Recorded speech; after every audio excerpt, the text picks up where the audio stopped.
Deməli, əziz şagirdlərimiz, bu günləri biz başlayırıq gözə. İlk öncə gəlin bir dəqiqləşdirək görək analizatorlar hardan keçir, necədir. Və bunu kəşf edibdi ilk dəfə Pavlov. Pavlov kəşf eləsə də bu işlər bunun üzərində çoxlu təcrübələr aparıbdı və bu təcrübələrlə bir çox şeyləri bizə sübut eləyərək ali sinir fəaliyyətini də həyata keçirmişdi. Deməli, analizatorlar başlayır reseptor sahələr. Burada bilirsiniz ki, əsasən reseptorlar olur, sinirlər olur. Reseptor sahədən çıxan sinirlər gedir hansı analizatordursa onun müvafiq nahiyəsi var. İndi bu günləri gözü keçirirsək, gözün müvafiq nahiyəsi hara olacaqdır? Ənsə payı olacaqdır, bəli. Deməli, qarşınızda gördüyünüz 3D formada gözün açmışam. Burada diqqətlə baxanda görürük ki, göz, əslində göz köməkçi orqanları var, bir də özü, yəni göz almasının öz quruluşu vardır. Köməkçi orqanları hamının yaxşı bildiyi kirpiklərdir, sonra bəli, göz yaşı vəzisi 6 ədəd əzələ, bu əzələlər burada görsənibdir. Bu əzələlər gözü əzələləri bunlar ki, bunlar göz almasını sabit saxlayır. Qoymur o tərəf bu tərəfə fırlansın, göz almasını sabit şəkildə saxlama xüsusiyyəti vardır. Məsəl üçün, əgər bu əzələlərin fəaliyyətində bir pozuntu, nəsə bir şey olsa, bir zədə alsa və yaxud da anadan gəlmə uzun və yaxud da qısa olarsa, o zaman insanda çəpgözlük deyilən bir xəstəlik yaranacaqdır. Ona görə də yəni bu əzələlərin də önəmi böyükdür ki, göz almasını öz yuvasında sabit şəkildə saxlasın. Eyni zamanda siz dediniz göz yaşı vəzisi buna aiddir, kirpiklərə aiddir, qaşda aiddir. Çünki alından axan tərin gözə içinə düşməsinin qarşısını alır qaş. Ona görə də bu aiddir. Bir də göz qapaqları vardır. İnsanda 2 dənə göz qapağı var. 3-cü göz qapağımız isə gözün dibində rudiment halda qalmışdır. Yəni bunları biləcəksiniz, gözün bu köməkçi, yəni onu qoruyan orqanlardır. Bəs gözün özünün quruluşu necədir? Burada qarşınızda gördüyünüz şəkildən də görünür ki, baxın, həmin o dediyim 6 ədəd əzələlərdir. Sonra bu əzələlərin altında ən birinci ağlı qişa deyirik. Gözün ağlı qişasıdır.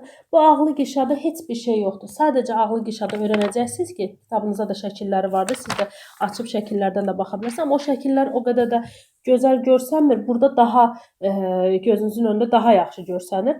Ağlı qişanın əsas xüsusiyyəti odur ki, gözü xarici təsirlərdən qorusun və onun öndən davamı buynuz qişadır. Buynuz qişanı burada şəffaf göstərilibdir. Mən üzərinə belə qoyduqda bu şəkildə, yəni bilin ki, bu buynuz qişadır. Rənglədim mən bunu. Bu ağlı qişadır, bu da buynuz qişa. Üzr istəyirəm. Buynuz qişa, ağlı qişanın öndən davamıdır. Buynuz qişa da işıq şüalarını sərbəst buraxır buradan ki, içəriyə doğru keçsin. Yəni işıq zaten görüntü işıqla əlaqəli bir şeydir, yəni bunu bilin. İşıq şüalarını sərbəst buraxır. Buynuz qişa, indi bunları bir-bir gizlədim mən. Ağlı qişanın altında damarlı qişa vardır. Uşaqlar diqqətlə buna baxın. Üzərində qan damarları olan damarlı qişadır. Bildiyiniz kimi göz özü də bir orqandır və bildiyiniz kimi qan damarları da bunu oksigenlə zənginləşdirməlidir. Eyni zamanda qida maddələri gətirməlidir. Çünki burada canlı hüceyrələr var və bu hüceyrələr qidalanmalıdır. Damarlı qişanın əsas xüsusiyyəti odur ki, gözü qidalandırsın və oksigeni buraya çatdırsın. Damarlı qişa budur.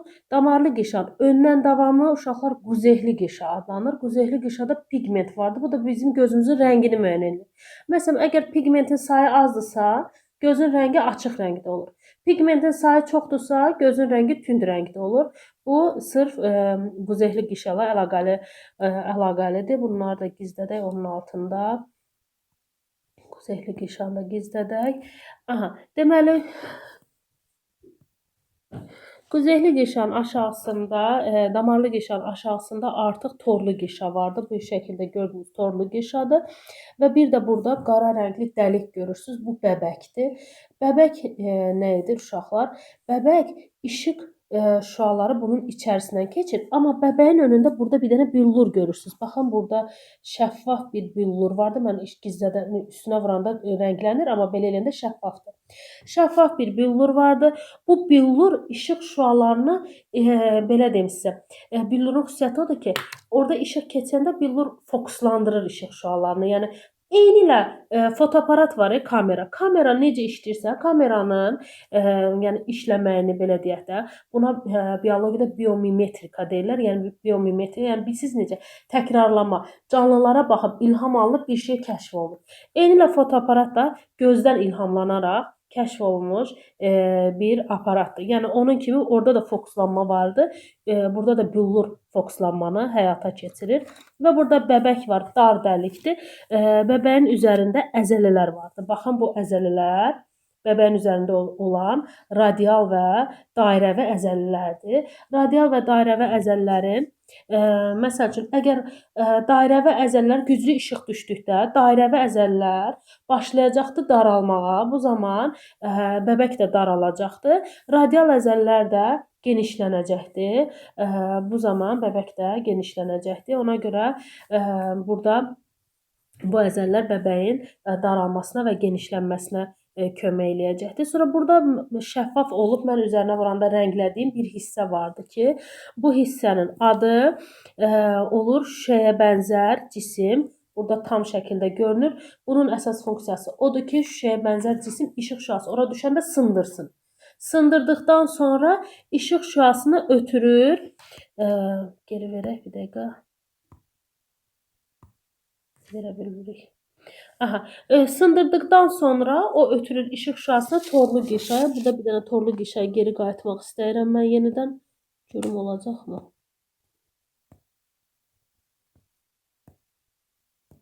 Ümumiyyətlə hamısı getdi. Bir dənə şüşəyə bənzər cisim qaldı. Mən bir dənə onu düzəldim. Tamamını qoydum başdan. Deməli burada gördüyünüz ağlı qişə, bunu itirirəm indi. Ağlı qişanın altında damarlı qişə, bunu da indi itirəcəyim. İtirdim. İndi gəlir bax. Gah geri gəlir, gah gedir. Aha. Sonra onun altında baxın bu. Bunu demək istəyirəm. Bu bizim olur torlu qişamız. Torlu qişanın içərisində çoxlu sinirlər vardır. Sinirlərin sayəsində burada çöpcüklər və kolbacıqlar olur. Reseptorlardır bunlar, xüsusi görmə reseptorlardır. Elə bil ki, əşyanın xəyalı düşür torlu qişanın arxasına, bu hissəyə düşür. Torlu qişanın arxasına düşdükdə xəyal alınır, əşyanın xəyal alınır. Mən indi bir də bunu sizin üçün tam şəkildə göstərim ki, xəyal hara düşür, siz də onu görəsiniz. Baxın, düşünün.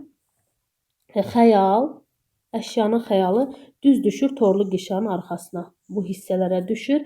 Burada xəyal alınır. Məsələn, hansısa bir görüntü qoyuruq. Tutan burada bir T qoyuram. Bunun görüntüsü gəlir bu bura, bu da bura. Tərsinə olur. Bizim gözümüzün torlu qişə tərsinə düşür. Torlu qişədən çıxan bu sinir aparır görmə mərkəzinə. Yəni görmə mərkəzi haradır? Ənsə payına. Ənsə payına aparanda orada uca bunu, yəni T-ni düzəldir, düz qoyur orada. Başa düşdünüz? Ona görə biz düzünə görürük. Yoxsa normalda torlu qişəyə düşən xəyal tərsinə görürük. Əgər burada bir qırıq nəsə bir şey baş verərsə, onda biz tərsinə görəcəyik də, əşyaları elə bir şey də görə bilirik. Bu da hər hansı bir qüsurlar zamanı, hər hansı bir qəza zamanı baş verə bilər. Bundan başqa, indi mən sizə gözdə baş verən bir çox xəstəliklərdən danışacağım. Öncə bir dənə çöpcüklər və kolbacıqlardan danışım. Kolbacıqlarla bağlı biz bundan öncəki hansısa bir dərsimizdə kolbacıqlardan, çöpcüklərdən danışmışdıq. Hansı dərsdə oldu? Çöpçüklər vitaminlərlə kolbacıqlar da ki, o Louis Pasteur şey eləmişdi. Yox, o başqa şeydir. Çöpcükləri A vitaminində keçmişdik ki, əgər A vitamini çatışmazsa, gecə görmə zəifləyir. Bu da çöpcüklərin fəaliyyəti pozulur deyə toyuq korluğu xəstəliyi yaranır. Bəli, eynilə bu onunla əlaqəli bir şeydir. Çöpcüklər və kolbacıqların sayı, kolbacıqlar 7 milyon, çöpcüklər isə 130 milyon, təxminən 2 dəfəyə yaxın bir fərq var aralarında ki, bu qədər hüceyrələrdən ibarətdir. Sonra bir də torlu qişada sarı ləkə və kor ləkə vardır. Sarı ləkəyə İşıq şüaları düşdükdə sarı ləkə olur. Sarı ləkədə kolbacıqlar olur. Kolbacıqlar çoxdur sarı ləkədə. Kor ləkədə isə heç biri olmur. Nə çöpcük olur, nə kolbacıq olur. İşıq şüası sarı ləkəyə, kor ləkəyə düşərsə biz heç nə görmürük. Bəzən insanın gözünün önündə olan bir əşya görünmür. Bu həmin şüanın, yəni həmin ləkənin, həmin əşyanın xəyalının bizim kor ləkəyə düşdüyü yeri kor nöqtama denk gəldi. Belə bir söz də eşidirik. Bu oradan gəlir. Ki, kor ləkəyə düşür deyə xəyal alınmır. Ona görə də gözünün önündəki bir şey görməyə bilərik. Belə bir şeylər baş verir. Bəs xəstəliklərdən danışanda gəlin öncə çəp gözlüyü dedim ki, bu əzələlərdən birini hansısa bir fərq baş verərsə, məsələn əzələlər böyük və yaxud da kiçik olarsa, hər hansı bir qəzada yerini dəyişərsə əzələlərdə bu zaman göz alması öz formasını dəyişir göz yuvasını və çəp gözlük yaranır. O çəp gözlük xəstəliyi budur. Digər xəstəliklərimiz yaxından görmə və uzaqdan görməni mən indi sizə izah eləmək istəyirəm. Onun üçün mən bir dənə başqa bir qeyd açım sizin üçün. Bunu burada da izah eləyim. Lövhədə də izah eləyirəm sizin üçün. Deməli, gəlin baxaq görək necə olur. Burada bir göz almasını qoyuram. Bu normal göz almasıdır. Normal bir göz almasıdır bu. Bu da ön hissəsi. Burada bir əşya qoyuram. Əşyaların hamısı eyni yerdə qoyuram. T qoyuram yenə də. T-ni qoymaqda səbəbi odur ki, əyri olanda biləsiniz də necə olur onun üçün. Normada bu gələcəkdir. T düşəcəkdir. Torlu qişanın üzərinə, yəni burada xəyal alınacaq. Düzdür? İndi əgər bu şəkildədirsə göz almamız, bəzi insanlarda belə şəkildə ola bilər. Anadan gəlmə uzun sovdursa göz alması, bu zaman T yenə buradadır.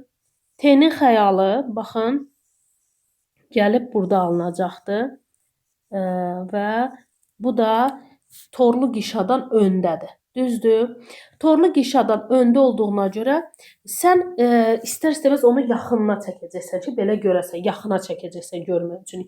Yaxınlaşdıracaqsan. Məsələn, bəzən görürük ki, nənə-babalarımız belə yaxınlaşdırırlar, baxırlar, nəyəsə bir şey gözünü öyle uzağa aparanda görmür və ya uzaqlaşdırıb baxırlar, belə hallar görür və ya özümüzdə də olur, gözümüzdə problem yaşadığımız zaman elə bir şeylər. Bu bizdə olanlar çox billurun vəziyyətinə əlaqəli bir şeydir. Amma anadan gəlmə də ola bilər ki, göz alması uzun sov olsun. Bu zaman istifadə eləyəcəyimiz linza, baxın, bu şəkildə linza olacaqdır. Buna deyilir səpici linza. Səpsin xəyalı aparsın torlu qişanın üzərinə. Bildiniz? Bu səpici linzadır. Ki, səpir. Aparır torlu qişanın üzərinə xəyalı. Yox, səpici linza bilirsiniz nədir? Bizim istifadə elədiyimiz eynəklər. Eynəklərimiz məsələn səpici linzalı eynəklərdir və bunu istifadə edirik. Bu eynəkdən gətirir xəyalı düz yerində alındırır. Biz də normal görə bilirik. Bu yaxından görmə adlanır. Bu qüsurun adı yaxından görmə qüsurudur. Yaxından görmə. Biz yaxını yaxşı görürük, uzağı görmürük. Belə bir şeydir. Bildiniz? Bəzi insanlarda da vardı ki, göz alması qısadır. Göz alması qısadır. Bu insanlarda da, deməli burada da T, xəyal gəlib alınır torlu qişadan arxadan və bu zamanda bu insan yenə görmür. Bunlar toplayıcı linzadan istifadə edirlər. Toplayıcı linzadan istifadə edir ki, xəyalı toplasın, gətirsin torlu qişanın üstünə. Bildiniz? Belə bir şey olsun. Buna deyirlər uzaqdan görmə xəstəliyi deyirlər. Bu da uzaqdan görmədir. Ki, insan bunu da uzağı, elə bir ki, belə olanda bunlar uzaqlaşdırırlar özündən ki, görsünlər. Kitabı falan belə özündən uzaqlaşdırırlar ki, xəyal gəlsin, torlu qişanın üzərinə görsün. Yaxınlaşdıranda görə bilmirlər. Ona görə bu xəstəliyin də adı uzaqdan görmə adlanır və toplayıcı linzadan istifadə olur. Bəzən də bayaq dediyim kimi, bəzi insanlarda da billurun vəziyyəti ilə əlaqəlidir. Əgər billurun qabarıqlığı artıbsa, bu yaxından görmə problemidir. Yox, əgər billurun qabarıqlığı zəifləyibsə, bu uzaqdan görmə problemidir. Yəni bu şəkildə də bunu öyrənsiniz. Xəstəliklərimizdən qaldı. Katarakt. Katarakt odur ki, gözün üzərinə elə bir ki, tor kimi bir pərdə deyək də, pərdə enir gözün üstünə və bu zaman katarak yaranır. Yəni mirvari suyu deyirlər buna da el arasında ki, burada bir pərdə enir və görmə bucağını tutur, artıq görmür göz. Belə bir şey yaranır. Bunu da əməliyyatla həll edirlər. Daltonizm xəstəliyi var ki, qırmızı və yaşıl rəngi seçə bilmir. Bu irsi xəstəlikdir, anadan gəlmə xəstəlikdir. Toyuq korluğunu zaten özünüz dediniz. Bir də konjunktivit var ki, bu tez-tez baş verə bilər. Konjunktivit elə bir şeydir ki, soyuqlama falan olarsa, məsələn, iltihab çəkərsə, gözün içərisində iltihablanma yaranır. Bu da, məsələn, səhərlər bir də görsə insanlar gözünü aça bilmir, bulaşır gözü. Yəni, bu da konjunktivitdir. Bu şəkildə iltihablaşma